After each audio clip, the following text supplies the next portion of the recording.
ನನ್ನ ಕತೆ ನಿಮ್ಮ ಭಾವ ಚಾನಲ್ಗೆ ಸ್ವಾಗತ.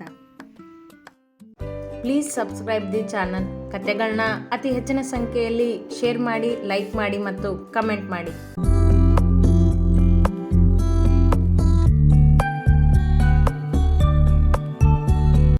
ಸದ್ಯಕ್ಕೆ ಎಲ್ಲೂ ಹೊರಗಡೆ ಹೋಗ್ಬೇಡ ಅಮಿತ್, ಸ್ವಲ್ಪ ದಿನ ಮನೆಯಲ್ಲೇ ಇರು, ಬುಕ್ಸ್ ಓದು ಎಂದ ಸಿದ್ದು ಅಮಿತ್ಗೆ. ಲಾಯರ್ ಹೇಳಿದಂತೆ ಆ ದಿನ ಸಂಜೆಯೇ ಅಮಿತ್ಗೆ ಜಾಮೀನು ಕೊಡಿಸಿ ಮನೆಗೆ ಕರೆತಂದಿದ್ದ ಅವನನ್ನು. ಹರೀಶ್ ರವರ ಪಾತ್ರ ಮುಖ್ಯವಾಗಿತ್ತು ಇಲ್ಲಿ. ಲಾಯರ್ ಅವರಿಗೆ ಪರಿಚಯ ಆಗಿದ್ದರಿಂದ ಬೇಗನೆ ಜಾಮೀನು ಸಿಕ್ಕಿತ್ತು. ಆದರೆ ಅವರ ಬಗ್ಗೆ ಹೇಳಲಿಲ್ಲ ಸಿದ್ದು ಶೋಭಾರ ಮುಂದೆ. ಹಾ ಅಣ್ಣ ಎಂದ ಅಮಿತ್ ಕೋಣೆಗೆ ನಡೆದ. ವಾಸು, ಅಂಬಿಕಾ ಅಲ್ಲಿಯೇ ಇದ್ದರು. ನೀನು ನಿನ್ನ ಜವಾಬ್ದಾರಿನ ಮರೆತಿಲ್ಲ ಸಿದ್ದು. ನಾನೇ ಯಾವಾಗಲೂ ನಿನಗೆ ತಂಗಿ ತಮ್ಮನ ಮೇಲೆ ಪ್ರೀತಿ ಇಲ್ಲ ಅಂತಿದ್ದೆ ಎಂದರು ಶೋಭಾ ಮಗಮರಳಿದ ಖುಷಿಗೆ.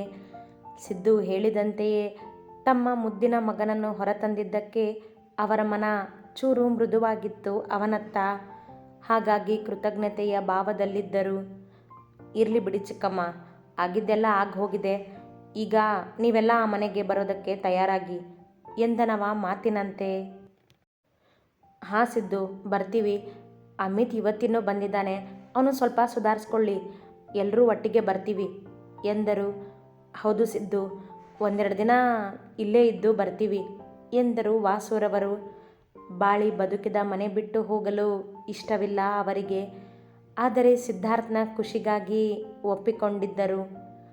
ಆಗಲಿ ಅಪ್ಪ, ನೀವು ಹೇಗೆ ಹೇಳ್ತಿರೋ ಹಾಗೆ. ಆದರೆ ಅಲ್ಲೇ ಎಲ್ಲರೂ ಇರೋದು ನೆನಪಿರಲಿ. ನಾನು ಹೋಗಿ ಬರ್ತೀನಿ ಎಂದ ಹೊರಟು ನಿಂತ.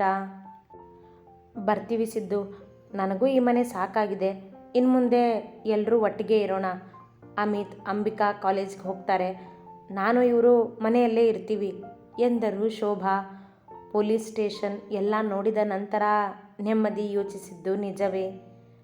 ಸರಿ ಚಿಕ್ಕಮ್ಮ, ನಾನು ಹೋಗಿ ಬರ್ತೀನಿ ಎಂದವ ಅಲ್ಲಿಂದ ನೇರವಾಗಿ ಜಾಹ್ನವಿಯ ಆಫೀಸ್ಗೆ ಹೊರಟ. ಜಾಹ್ನವಿ ಇವತ್ತು ಬೇಗ ಮನೆಗೆ ಹೋಗಿದ್ದಾಳೆ ಸಿದ್ದು. ಕೇಳಿದ್ರೆ ಏನೋ ಕೆಲಸ ಇದೆ ಅಂತ ಹೇಳಿದ್ಲು ಎಂದರು ಹರೀಶ್ ತಮ್ಮ ಬಳಿ ಬಂದಿದ್ದ ಸಿದ್ಧಾರ್ಥನಿಗೆ. ಜಾಹ್ನವಿ ಆಫೀಸ್ನಲ್ಲೇ ಇರುವಳೆಂದುಕೊಂಡು ಬಂದಿದ್ದನವ. ಆದರೆ ಅವಳಾಗಲೇ ಮನೆಗೆ ಹೋಗಿದ್ದಳು.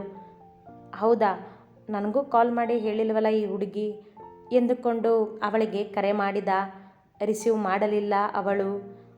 ರಿಸೀವ್ ಮಾಡ್ತಿಲ್ಲ ಮಾವ, ಇರಲಿ ಬಿಡಿ, ಕೆಲಸ ಮುಗಿಸ್ಕೊಂಡು ಮನೆಗೆ ಹೋಗ್ತೀನಿ ಎನ್ನುತ್ತಾ ಫೈಲ್ ಹಿಡಿದ. ಇವತ್ತು ಕೆಲಸ ಮಾಡೋದು ಬಿಟ್ಟು ಜಾಹ್ನವಿಗೆ ಟೈಮ್ ಕೊಡಿಸಿದ್ದು. ಕೆಲಸ ಪ್ರತಿದಿನ ಇದ್ದೇ ಇರುತ್ತೆ ಎಂದರು ಹರೀಶ್. ಪರವಾಗಿಲ್ಲ ಮಾವ ಎಂದ. ಜಾಹ್ನವಿ ಮೊದಲೇ ನಿನ್ನ ಮೇಲೆ ಸಿಟ್ಟು ಮಾಡ್ಕೊಂಡಿದ್ದಾಳೆ, ಅಂಥದ್ರಲ್ಲಿ ತಡವಾಗಿ ಹೋದರೆ ಇನ್ನೂ ಕೋಪ ಮಾಡ್ಕೋತಾಳೆ. ನೀನು ಅವಳ ಹತ್ರ ಹೋಗು ಎಂದರು. ಅವ ಉತ್ತರಿಸದೆ ನೋಡಿದ ಅವರನ್ನೇ. ಹಾಗೇ ಇನ್ನೊಂದು ಮಾತು, ನಿಮ್ಮಿಬ್ಬರ ಜೀವನ ಖುಷಿಯಾಗಿದೆ ಅಲ್ವಾ ಕೇಳಿದರು ಮಾತಿಗೆ. ಅವರಿಬ್ಬರ ಮದುವೆ ಆಗಿದ್ದ ಸಂದರ್ಭ ಗೊತ್ತಲ್ಲವೇ ಅವರಿಗೆ, ಹಾಗಾಗಿ ಕೇಳಿದರಷ್ಟೆ. ಅಲ್ಲದೆ 2 ದಿನದ ಹಿಂದೆ ಸಿದ್ದು ಜಾಹ್ನವಿಯ ಮೇಲೆ ಕೋಪಿಸಿಕೊಂಡಿದ್ದನಲ್ಲ. ಹಾಂ ಮಾವ, ಯಾಕೆ ಕೇಳಿದ ಅರ್ಥವಾಗದೆ. ಯಾಕಿಲ್ಲ ಸಿದ್ದು, ನಿಮ್ಮಿಬ್ಬರು ಮದುವೆ ಆಗಿದ್ದು ಹೇಗೆ ಅಂತ ಗೊತ್ತೇ ಇದೆ. ಅಲ್ಲದೆ ನೀನು ಕುಮುದಾನ ಪ್ರೀತಿ ಮಾಡ್ತಿದ್ದೆ. ಜಾಹ್ನವಿ ಜೊತೆ ಖುಷಿಯಾಗಿದೆಯೋ ಇಲ್ವೋ ಅಂತ ಕೇಳಿದೆ ಎಂದರು. ಜಾಹ್ನವಿ ಜೊತೆ ಖುಷಿಯಾಗಿದ್ದೀನಿ ಮಾವ. ಕುಮುದ ಹೇಗೆ ನನ್ನ ಜೀವ ಆಗಿದ್ಲೋ ಹಾಗೆ ಜಾಹ್ನವಿನೂ ನನ್ನ ಜೀವನೇ ಆಗಿದ್ದಾಳೆ. ಹೇಳಬೇಕಂದ್ರೆ ಕುಮುದ ಇವಳನ್ನು ನನ್ನ ಜೊತೆ ಮಾಡಿ ಹೋಗಿದ್ದಾಳೆ. ನಮ್ಮಿಬ್ಬರ ಬಗ್ಗೆ ಯೋಚನೆ ಮಾಡಬೇಡಿ ಮಾವ. ಜಾಹ್ನವಿ ನನ್ನ ಹೆಂಡತಿ, ಅವಳ ಜವಾಬ್ದಾರಿ ನಂದು. ನಾವಿಬ್ಬರು ಖುಷಿಯಾಗಿದ್ದೀವಿ. ಈ ಸಣ್ಣ ಪುಟ್ಟ ಮುನಿಸು ಇದ್ದದ್ದೇ ನಮ್ಮಿಬ್ಬರ ಮಧ್ಯೆ. ಸಮಾಧಾನದಿಂದ ಎಂದನಾದರೂ ಅವನ ಮಾತುಗಳಲ್ಲಿ ನಂಬಿಕೆ ಇತ್ತು. ಅಷ್ಟು ಸಾಕು ಸಿದ್ದು, ನೀವಿಬ್ಬರು ಯಾವಾಗಲೂ ಖುಷಿಯಾಗಿರಿ. ಈಗ ಮನೆಗೆ ಹೋಗು ನೀನು. ಹೇಗಿದ್ರೂ ಅಮಿತ್ ಹೊರಗೆ ಬಂದಾಯ್ತಲ್ಲ, ಸ್ವಲ್ಪ ಹಾಯಾಗಿ ಹೆಂಡತಿ ಜೊತೆ ಟೈಮ್ ಸ್ಪೆಂಡ್ ಮಾಡು ಎಂದರು. ಅವರ ಮಾತಿಗೆ ಒಪ್ಪಿ ಸರಿ ಮಾವ ಎಂದ ಸಿದ್ದು ಅಲ್ಲಿಂದ ಹೊರನಡೆದ ಮನೆಯತ್ತ ಹೋಗಲು. ಅವನಿಗೂ ಜಾಹ್ನವಿಯ ಜೊತೆ ಕುಳಿತು ಸಮಯ ಕಳೆಯುವ ಆಸೆ. ಅವಳ ಸನಿಹವೇ ನೆಮ್ಮದಿ ಅವನಿಗೆ. ಜಾಹ್ನವಿ ಆಫೀಸ್ನಿಂದ ಮನೆಗೆ ಬಂದಿದ್ಲು ಸಿದ್ದು. ಆದರೆ ತುಂಬ ಹೊತ್ತು ಇರಲಿಲ್ಲ. ಕೆಲಸ ಇದೆ ಮಮ್ಮ ಅಂತ ಹೇಳಿ ನಿಮ್ಮ ಮನೆಗೆ ಹೋದ್ಲು ಎಂದರು ಭಾಗ್ಯ. ಸಿದ್ದು ಬಂದಾಗ ವನಿತಾ ಅವನಿಗಾಗಿ ಕಾಫಿ ಮಾಡುತ್ತಿದ್ದಳು. ಹೌದಾ ಅತ್ತೆ ಎಂದವನಿಗೆ ಮತ್ತೆ ಆಶ್ಚರ್ಯ. ತನಗೆ ಹೇಳದೆ ಹೀಗೆ ಹೋಗುವವಳಲ್ಲವಲ್ಲ ಇವನ ಮುದ್ದಿನ ಮಡದಿ. ತಾನು ಮೊನ್ನೆ ತವರು ಮನೆಯಲ್ಲಿ ಬಿಟ್ಟು ಹೋಗಿದ್ದಕ್ಕೆ ಈಗ ತಾನೇ ಹೋಗಿರುವಳೇನೋ ಎಂದುಕೊಂಡು ಕೈಯಲ್ಲಿನ ಸಮಯ ನೋಡಿದ. 7 ಗಂಟೆಯಾಗಿತ್ತು. ಇಷ್ಟೊತ್ತಿನಲ್ಲಿ ಏನು ಕೆಲಸ ಇವಳಿಗೆ? ಇದು ರಿವೆಂಜ್ ಅನಿಸುತ್ತೆ ಮನದಲ್ಲೇ ಎಂದುಕೊಂಡು ಫೋನ್ ಹಿಡಿದವ. ಕಾಲ್ ಮಾಡಿದ್ರೆ ಪಿಕ್ ಮಾಡ್ತಿಲ್ಲ ಅತ್ತೆ ಎನ್ನುತ್ತಾ ಮತ್ತೊಮ್ಮೆ ಕರೆ ಮಾಡಿದ. ಈ ಬಾರಿಯೂ ರಿಸೀವ್ ಮಾಡಲಿಲ್ಲ ಅವಳು. ಅದೇನು ಮಾಡ್ತಿದ್ದಾಳೋ ಮನೆಯಲ್ಲೇ ಹೋಗಿ ನೋಡು ನೀನು ಎಂದರು ಭಾಗ್ಯ. ಅವರಿಗೆ ಗೊತ್ತಿತ್ತು ಜಾಹ್ನವಿ ಸಿದ್ಧಾರ್ಥನಿಗೆ ಸರ್ಪ್ರೈಸ್ ಕೊಡಲು ಮನೆ ಅಲಂಕಾರ ಮಾಡುತ್ತಿರುವಳೆಂದು. ಆದರೆ ಅವನ ಮುಂದೆ ಹೇಳಲಿಲ್ಲವಷ್ಟೇ. ಏನಾದರೂ ಮಾಡಲಿ ಅತ್ತೆ, ಆದರೆ ಅಡುಗೆ ಮಾತ್ರ ಮಾಡದೇ ಇರಲಿ ಎಂದ. ಭಾಗ್ಯ ನಕ್ಕರು ಅವನ ಮಾತಿಗೆ. ಮಗಳು ಅಡುಗೆ ಮಾಡುತ್ತಿಲ್ಲವೆಂದು ಗೊತ್ತವರಿಗೆ. ವನಿತಾ ಕಾಫಿ ತಂದು ಕೊಟ್ಟಳು ಅವನಿಗೆ. ಕಾಫಿ ಕುಡಿಯುತ್ತಾ ಅಮಿತ್ ಬಗ್ಗೆ ಹೇಳಿದವ. ನಾನಿನ್ನು ಬರ್ತೀನಿ ಅತ್ತೆ ಎಂದು ಮೇಲೆದ್ದ. ಸರಿ ಹೋಗ್ಬಾ, ಬೆಳಗ್ಗೆ ಇಬ್ಬರು ಮನೆಗೆ ಬಂದು ಹೋಗಿ ಎಂದು ಅವನನ್ನು ಕಳುಹಿಸಿದವರು ಮಗಳಿಗೆ ಕರೆ ಮಾಡಿ ಸಿದ್ದು ಅವಳ ಬಳಿ ಹೋಗುತ್ತಿರುವ ಸುದ್ದಿ ಮುಟ್ಟಿಸಿದರು. ಮಧ್ಯಾಹ್ನ ಆಫೀಸ್ನಿಂದ ಸಿದ್ದು ಹರೀಶ್ರವರ ಜೊತೆ ಹೋದಾಗ ಜಾಹ್ನವಿ ಯಾರಿಗೋ ಕರೆ ಮಾಡಿದ್ದಳಲ್ಲ, ಅದು ಆನ್ಲೈನ್ ಡೆಲಿವರಿ ಮಾಡುವವರಿಗೆ. ಮನೆಯನ್ನು ಸಿಂಗಾರಗೊಳಿಸಲು ಹೂವು, ಬಣ್ಣ ಬಣ್ಣದ ಲೈಟುಗಳು, ಹೀಗೆ ಒಂದಿಷ್ಟು ವಸ್ತುಗಳನ್ನು ತರಲು ಹೇಳಿದ್ದಳು ತನ್ನ ಮನೆಯ ಅಡ್ರೆಸ್ಗೆ. ಮಧ್ಯಾಹ್ನ ತವರು ಮನೆಗೆ ಬಂದು ಊಟ ಮಾಡಿ ಗಂಟೆ ಮಲಗೆದ್ದವಳು ಭಾಗ್ಯರವರಿಗೆ ತಾನು ಸಿದ್ಧಾರ್ಥನನ್ನು ಖುಷಿಪಡಿಸಲು ಸರ್ಪ್ರೈಸ್ ಡಿನ್ನರ್ ಪ್ಲ್ಯಾನ್ ಮಾಡುತ್ತಿರುವುದಾಗಿ ಹೇಳಿ ಸಂಜೆಗೆ ಹೋಗಿದ್ದಳು ಮನೆಗೆ. ಅಡುಗೆ ಅವಳೇ ಮಾಡಿರಲಿಲ್ಲ, ಹೋಟೆಲ್ನಿಂದ ತರಿಸಿದ್ದಳು. ಇದರ ಬಗ್ಗೆ ಸುಳಿವಿರದ ಸಿದ್ದು ಅವಳನ್ನು ಕಾಣಲು ಕಾತುರದಿಂದ ಮನೆಗೆ ನಡೆದ. ಮನೆ ಬಣ್ಣ ಬಣ್ಣದ ಲೈಟುಗಳಿಂದ ಮಿನುಗುತ್ತಿತ್ತು. ಅಲ್ಲಲ್ಲಿ ಅಲಂಕಾರಗೊಂಡಿದ್ದ ಬಣ್ಣದ ಚಂದದ ಹೂವುಗಳಿಂದ ಮನೆಯ ತುಂಬ ಸುಗಂಧಭರಿತ ಪರಿಮಳ ತುಂಬಿತ್ತು. ಬಾಲ್ಕನಿಯಲ್ಲಿ 2 ಚೇರ್ ಮಧ್ಯೆ ಪುಟ್ಟ ಟೇಬಲ್ ಇಟ್ಟು ಊಟಕ್ಕೆಂದು ಸಿದ್ಧ ಮಾಡಿದ್ದಳು ಜಾಹ್ನವಿ. ಅಲ್ಲಿಯೂ ಸುವಾಸನೆಯ ಕ್ಯಾಂಡಲ್ ಹಚ್ಚಿ ಇಟ್ಟಿದ್ದಳು. ತಾನೂ ಕೂಡ ತಯಾರಾಗಲೆಂದು ಕೋಣೆ ಹೊಕ್ಕವಳು. ಯಾವ ಸೀರೆ ಉಡಬೇಕೆಂದು ಆರಿಸುವುದರಲ್ಲಿಯೇ 20 ನಿಮಿಷ ಸಮಯ ಕಳೆದು ಹೋಗಿತ್ತು. ಅಷ್ಟರಲ್ಲೇ ತಿಳಿ ಹಸಿರು ಬಣ್ಣದ ಚೂರು ಟ್ರಾನ್ಸ್ಪರೆಂಟ್ ಇರುವ ಡಿಸೈನರ್ ಸೀರೆ ತೆಗೆದು ಉಡಲು ನಿಂತಳು. ನೆರಿಗೆ ಮಾಡುವಷ್ಟರಲ್ಲಿ ಬಂದ ಸಿದ್ದು ಮನೆಯ ಬೆಲ್ ಒತ್ತಿದ. ಸಿದ್ದು ಬಂದ ಅನಿಸುತ್ತೆ ಎಂದುಕೊಂಡವಳು ಪಟಪಟನೆ ನೆರಿಗೆ ಮಾಡಿ ಸಿಕ್ಕಿಸಿಕೊಳ್ಳುವಷ್ಟರಲ್ಲಿ ಎಲ್ಲವೂ ಕೈತಪ್ಪಿ ಜಾರಿ ಬಿದ್ದಿದ್ದವು.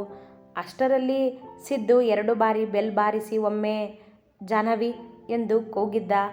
ಬಂದೆ ಎಂದು ಕೂಗಿದವಳ ಧ್ವನಿ ಅವನ ಕಿವಿಗೆ ಬೀಳಲಿಲ್ಲ. ಫೋನ್ ಮಾಡಿದ ಅವಳಿಗೆ ಮತ್ತೆ. ಬಾಗಿಲು ತೆಗೆಯುವವರೆಗೂ ಸಮಾಧಾನ ಇಲ್ಲ ಇವನಿಗೆ ಎಂದುಕೊಳ್ಳುತ್ತಾ ಸರಿಯಾಗಿ ನೆರಿಗೆ ಮಾಡದೆ ಸೀರೆ ಸಿಕ್ಕಿಸಿಕೊಂಡು ಹೋಗಿ ಬಾಗಿಲು ತೆಗೆದಳು. ಒಳಬರದೆ ಅವಳನ್ನೊಮ್ಮೆ ನೋಡಿದ ಸಿದ್ದು. ಕೂದಲನ್ನು ಸರಿಯಾಗಿ ಬಾಚದೆ ಮೇಲೆತ್ತಿ ಕಟ್ಟಿ ಕ್ಲಿಪ್ಪಿನಲ್ಲಿ ಬಂಧಿಸಿದ್ದಳು. ಹಣೆಯ ಮೇಲೆ ಬಿಂದಿ ಇರದೆ ಬೆವರಿನ ಹನಿಗಳಿದ್ದವು. ಕೈಗಳಲ್ಲಿ ಬಳೆಯೂ ಇರಲಿಲ್ಲ. ಸೀರೆಯ ಸೆರಗಿನ ನೆರಿಗೆ ಮಾಡದೆ ಭುಜಕ್ಕೆ ಹಾಕಿದ್ದಳು ಮುದುರುವಂತೆ. ಸೊಂಟದ ನೆರಿಗೆಗಳು ಸರಿಯಾಗಿ ಆಗಿರಲಿಲ್ಲ. ಏನಿದು ನಿನ್ನ ಅವಸ್ಥೆ? ಕಾಲ್ ಯಾಕೆ ಪಿಕ್ ಮಾಡ್ತಿಲ್ಲ ನೀನು? ಆಫೀಸ್ನಿಂದ ಬರೋದನ್ನು ಹೇಳಿಲ್ವಲ್ಲ ಕೇಳಿದ ಒಳಬಂದು. ಅವಳು ಉತ್ತರಿಸುವ ಮೊದಲೇ ಮನೆಯನ್ನು ನೋಡುತ್ತಾ ನಿಂತ. ಜಾನು ಏನಿದೆಲ್ಲ ಕೇಳಿದ ಅವಳತ್ತ ತಿರುಗಿ. ಎಲ್ಲವೂ ಅಚ್ಚರಿ ಅವನಿಗೆ. ಸರ್ಪ್ರೈಸ್ ಇದ್ದು ನಮ್ಮಿಬ್ಬರಿಗೆ ಅಂತ ಡಿನ್ನರ್ ಅರೇಂಜ್ ಮಾಡಿದ್ದೀನಿ ನೋಡು ಎಂದು ಬಾಲ್ಕನಿಯತ್ತ ಕೈ ತೋರಿಸಿದಳು. ಅವಳು ಮಾಡಿದ್ದ ಅಲಂಕಾರ ನೋಡಿದ ಒಮ್ಮೆ. ಮನ ಕಣ್ಣುಗಳು ಮೆಚ್ಚಿದವು. ಎಲ್ಲ ಓಕೆ, ಆದರೆ ನೀನೇ ತಯಾರಾಗಿರ್ಲಿವಲ್ಲ ಎಂದ ಅವಳ ಅವಸ್ಥೆ ಕಂಡು. ನಾನು ರೆಡಿ ಆಗ್ತಿದ್ದೆ, ಅಷ್ಟರಲ್ಲಿ ನೀನು ಬಂದೆ ಎಂದಳು ಸೆರಗು ಸರಿ ಮಾಡಿಕೊಳ್ಳುತ್ತಾ. ಈ ಸರ್ಪ್ರೈಸ್ ಯಾಕೆ? ಮುಂದೆ ಬಂದು ಮತ್ತೊಮ್ಮೆ ಎಲ್ಲವನ್ನೂ ನೋಡುತ್ತಾ ಕೇಳಿದ. ಯಾಕೆ ಅಂದರೆ ಸುಮ್ಮನೆ ಎಂದಳು. ಅದೇ ಸುಮ್ಮನೆ ಅಂದರೆ ಯಾಕೆ ಸೋಫಾದಲ್ಲಿ ಕುಳಿತು ಕೇಳಿದ. ನಾವಿಬ್ಬರು ಖುಷಿಯಾಗಿ ಟೈಮ್ ಸ್ಪೆಂಡ್ ಮಾಡೋಣ ಅಂತ. 2 ದಿನದಿಂದ ಇಬ್ಬರು ಖುಷಿಯಾಗಿದ್ದಿದ್ದೇ ಇಲ್ವಲ್ಲ, ಅದಕ್ಕೆ ಎಂದಳು ತನ್ನ ಸೊಂಟದ ನೆರಿಗೆ ಸರಿ ಮಾಡಿಕೊಳ್ಳುತ್ತಾ. ಸಿದ್ದು ಅವಳನ್ನೇ ನೋಡುತ್ತಾ ಕುಳಿತ.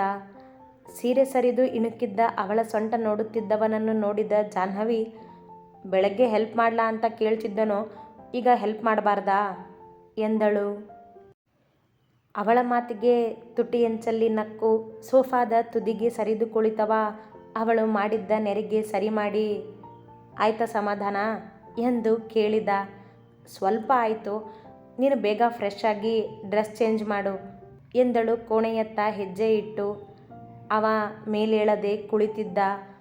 ಅವನತ್ತ ತಿರುಗಿದವಳು, ನೀನು ನೈಟ್ ಡ್ರೆಸ್ ಹಾಕ್ಕೋಬೇಡ, ನಾನು ನಿನಗೆ ಅಂತ ಬೇರೆ ಶರ್ಟ್ ಕೊಡ್ತೀನಿ, ಅದನ್ನೇ ಹಾಕ್ಕೋ ಎಂದು ಮತ್ತೆ ತಿರುಗಿ ಹೊರಟಳು. ಮತ್ತೆ ಬೇರೆ ಬಟ್ಟೆನಾ? ಆಗೋದಿಲ್ಲ ಜಾನು, ನನಗೆ ಸುಸ್ತಾಗಿದೆ ಎಂದು ಮೇಲೆದ್ದವ ಅವಳ ಹಿಂದೆಯೇ ಬಂದ. ಅದೆಲ್ಲ ನನಗೆ ಗೊತ್ತಿಲ್ಲ, ನೀನು ಈ ಶರ್ಟ್ನೇ ಹಾಕ್ಕೋಬೇಕು ಎಂದಳು ಕಬೋರ್ಡಿನಿಂದ ವೈನ್ ಬಣ್ಣದ ಶರ್ಟ್ ತೆಗೆದು. ಅವ ಕೋಣೆಯ ಬಾಗಿಲಿಗೆ ಕೈಕಟ್ಟಿ ಆನಿಕೊಂಡು ನಿಂತ ಅವಳನ್ನೇ ನೋಡುತ್ತಾ. ಏನಾಯಿತು ಕೇಳಿದಳು ಹುಬ್ಬೇರಿಸಿ. ಇಷ್ಟೊಂದು ಸಂಭ್ರಮ ಯಾಕೆ ಅಂತ ಕೇಳಿದವನಿಗೆ ಅವಳ ಖುಷಿಯೇ ಮುಖ್ಯ. ಆದರೂ ಮಾತಿಗಿಳಿದಿದ್ದನಷ್ಟೇ. ಹಾಗೆ ಸುಮ್ಮನೆ ಅಂತ ಹೇಳಿದ್ನಲ್ಲ ಎಂದಳು ಕನ್ನಡಿಯ ಮುಂದೆ ನಿಂತು. ಅವಳ ಬಳಿ ನಡೆದು ಬಂದು ಹಿಂದೆ ನಿಂತು, ಸುಮ್ಮನೆ ಅಂದರೆ ಎಂದು ಕೇಳಿದವ ಅವಳ ಸೊಂಟ ಬಳಸಿ ನಿಂತ. ಅವನ ಕಂಗಳು ಅವಳನ್ನು ಛೇಡಿಸುತ್ತಿದ್ದವು. ಅವನ ನೋಟ ಅರಿತು, ಸುಮ್ಮನೆ ಅಂದರೆ ಸುಮ್ಮನೆ ಅಷ್ಟೇ, ಹೋಗು ಬೇಗ, ನನಗೆ ಹೊಟ್ಟೆ ಹಸಿತಿದೆ ಎಂದಳು ಕಿವಿಯಲ್ಲಿ ರಿಂಗ್ ಹಾಕುತ್ತಾ. ಅವಳ ಕೆನ್ನೆಗಳು ರಂಗಾದವು ಅವನ ನೋಟಕ್ಕೆ. ಅಡುಗೆ ನೀನೇ ಮಾಡಿದೀಯಾ ಕೇಳಿದ ಅವಳಿಂದ ಸರಿದು. ಯಾಕೆ, ನಾನು ಮಾಡಿದ್ರೆ ತಿನ್ನೋದಿಲ್ವಾ ಕನ್ನಡಿಯಲ್ಲೇ ಅವನನ್ನು ನೋಡಿ ಕೇಳಿದಳು. ಸ್ವಲ್ಪ ಕಷ್ಟನೇ ಛೇಡಿಸಿದ ಬೇಕೆಂದೇ ಕಣ್ಣರಳಿಸಿ ದಿಟ್ಟಿಸಿದಳು ಅವನನ್ನೇ. ನಕ್ಕಸಿದ್ದು ಬರ್ತೀನಿ ಎಂದು ಬಾತ್ರೂಮಿಗೆ ನಡೆದ. ಅವ ಫ್ರೆಶ್ ಆಗಿ ಬರುತ್ತಿದ್ದಂತೆ ಅವಳು ಆರಿಸಿ ಇಟ್ಟಿದ್ದ ಶರ್ಟ್ ತೊಟ್ಟ. ಜಾಹ್ನವಿಯೂ ಬೇಗ ತಯಾರಾಗಿ ನಿಂತಳು ಅವನ ಮುಂದೆ. ಹೇಗೆ ಕಾಣ್ತಿದ್ದೀನಿ ಎಂದು ಕೇಳುತ್ತಾ. ಚೆನ್ನಾಗಿ ಕಾಣ್ತಿದ್ಯಾ ಎಂದನವ ಚಂದದ ನಗುವಿನೊಂದಿಗೆ. ಅತಿಯಾಗಿ ಕಾಡುವ ಹುಡುಗನಲ್ಲ ಅವಳನ್ನು. ಬೇಗ ಫೋಟೋ ತೆಗಿ ಎಂದವಳು ತನ್ನ ಫೋಟೋ ಕ್ಲಿಕ್ಕಿಸಿಕೊಂಡು ನಂತರ ಇಬ್ಬರ ಫೋಟೋ ತೆಗೆದುಕೊಂಡಿದ್ದಳು. ಅವನ ಕೈ ಹಿಡಿದು ಬಾಲ್ಕನಿಗೆ ಬಂದವಳು, ಕುತ್ಕೋ ಎಂದು ಚೇರ್ ತೋರಿಸಿ ತಾನು ಅವನೆದುರಿಗೆ ಕುಳಿತಳು. ಏನು ಸ್ಪೆಷಲ್ ಇದೆ ಜಾನು ಇವತ್ತು, ಇಷ್ಟೆಲ್ಲ ಅರೇಂಜ್ಮೆಂಟ್ ಯಾಕೆ ಅಂತ ಮತ್ತೆ ಕೇಳಿದ ಟೇಬಲ್ ನೋಡುತ್ತಾ. ನೀನು ನನ್ನ ಕಂಪ್ನಿಗೆ ಬಂದಿದ್ದ ಖುಷಿಗೆ ಎಂದವಳು ಇಬ್ಬರ ತಟ್ಟೆಗೂ ಊಟ ಬಡಿಸಿದಳು. ಅವ ಅವಳನ್ನೇ ನೋಡಿದ. ಆ ವಿಷಯ ಅವಳಿಗೆ ಎಷ್ಟೊಂದು ಖುಷಿ ಕೊಟ್ಟಿದೆ ಎಂದು. ಹಾಗೆ ಇಬ್ಬರ ಮಧ್ಯೆ ಇರೋ ಮುನಸು ಎಲ್ಲ ಮಾಯವಾಗಲಿ ಅಂತ ಎಂದು ತನ್ನ ತಟ್ಟೆಯಲ್ಲಿನ ಪರೋಟ ಮುರಿದು ಪಲ್ಯದಲ್ಲಿ ಅದ್ದಿ ಅವನ ಬಾಯಿಯ ಮುಂದೆ ಹಿಡಿದಳು. ಖುಷಿಯಿಂದ ತಿಂದ ಸಿದ್ದು, ಥ್ಯಾಂಕ್ ಯು ಜಾನು ಎಂದ. ನಿನ್ನಿಂದ ದೂರ ಇರೋದಕ್ಕೆ ಆಗೋದಿಲ್ಲ ನನಗೆ. ನನ್ನನ್ನು ಮತ್ತೊಮ್ಮೆ ಹಾಗೆ ತವ್ರ ಮನೆಯಲ್ಲಿ ಬಿಟ್ಟು ಬರಬೇಡ ನೀನು ಎಂದಳು. ಆ ದಿನ ಅವಳಿಗೆ ಮರೆಯಲಾಗದ ದಿನ ಜೀವನದಲ್ಲಿ. ಎಂದೂ ಅವನಿಂದ ದೂರ ಇರಲು ಬಯಸುವುದಿಲ್ಲ ಹುಡುಗಿ. ಸಾರಿ, ಇನ್ನೊಂದು ಸರಿ ಹಾಗೆ ಮಾಡೋದಿಲ್ಲ. ನನಗೂ ನಿನ್ನನ್ನು ಬಿಟ್ಟಿರೋದಕ್ಕೆ ಆಗೋದಿಲ್ಲ ಎಂದವ ಅವಳಿಗೂ ತಿನ್ನಿಸಿದ. ಇಬ್ಬರೂ ಹೀಗೆ ಪ್ರೀತಿಯ ಮಾತುಗಳಲ್ಲಿ ಒಬ್ಬರಿಗೊಬ್ಬರು ತಿನ್ನಿಸುತ್ತಾ ಊಟ ಮುಗಿಸಿದರು. ಊಟದ ನಂತರ ಸೋಫಾದಲ್ಲಿ ಬಂದು ಕುಳಿತ ಸಿದ್ದುನ ತೋಳಿಗೊರಗಿದ Jahnavi, I love you Siddu ಎಂದಳು. ಖುಷಿಯ ಕ್ಷಣಗಳು ಅವಳಿಗೆ. ನಾನು ನಿನ್ನನ್ನು ತುಂಬ ಪ್ರೀತಿ ಮಾಡ್ತೀನಿ ಎಂದ ಅವಳ ಮುಂಗುರುಳನ್ನು ಹಿಂದೆ ಸರಿಸುತ್ತಾ ಅವನನ್ನೇ ದಿಟ್ಟಿಸಿದಳು ಹುಡುಗಿ. ಇಬ್ಬರ ನೋಟವೂ ಬೆರೆತಿತ್ತು. ತಡ ಮಾಡದೆ ಅವಳನ್ನು ತೋಳಲ್ಲಿ ಬಳಸಿದ ಸಿದ್ದು ಮುತ್ತಿನ ಮಳೆಗರೆದಿದ್ದ ಅವಳ ಮೊಗದ ತುಂಬ. ಅವನ ಬಿಸಿ ಉಸಿರಿಗೆ ಕರಗುತ್ತಿದ್ದ ಹುಡುಗಿ ತನ್ನಂದವನ್ನು ಅವನ ಮುಂದೆ ಹರಡಿದ್ದಳು. ಅವಳನ್ನು ತೋಳಲ್ಲೆತ್ತಿಕೊಂಡು ಕೋಣೆಗೆ ಬಂದವ ಮಂಚದಲ್ಲಿ ನಿಧಾನವಾಗಿ ಮಲಗಿಸಿ ಪ್ರೀತಿಯ ಊಟ ಶುರು ಮಾಡಿದ್ದ. ಈಗ ಅವನ ಮನ ತಣಿಯುವವರೆಗೂ ತನ್ನ ಸೌಂದರ್ಯ ಉಣಬಡಿಸಿದ ಜಾಹ್ನವಿ ಅವನ ತೋಳುಗಳ ತೆಕ್ಕೆಯಲ್ಲಿ ನೆಮ್ಮದಿಯ ನಿದ್ದೆಗೆ ಜಾರಿದ್ದಳು. ಅವಳನ್ನು ಮಗುವಂತೆ ಅಪ್ಪಿ ಮಲಗಿದ್ದ ಸಿದ್ದು ಮಧ್ಯರಾತ್ರಿ ಕಳೆದಾಗ. ಅತಿ ಹೆಚ್ಚಿನ ಕಥೆಗಳಿಗಾಗಿ ಹಿಂಬಾಲಿಸಿ ಪ್ರತಿಲಿಪಿ ಆ್ಯಪ್ನಲ್ಲಿ ಪ್ರತಿಮಾ SH ಅವರನ್ನು.